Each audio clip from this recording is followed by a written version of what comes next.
గత 5 సంవత్సరాల పాలన చూడండి.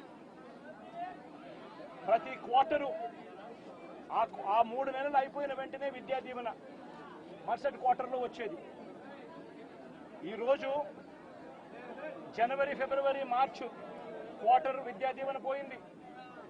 ఏప్రిల్, మే, జూన్, ఇప్పుడు మళ్ళీ జూలైలో ఉండాం.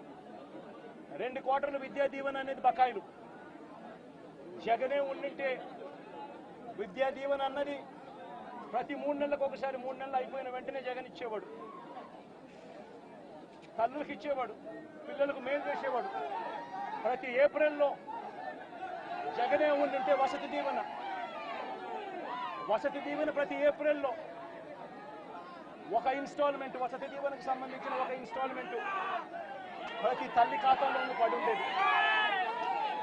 జగనే ఉండింటే ఈ పాటికే రైతు భరోసా రైతన్నలకు వచ్చి ఉండేది.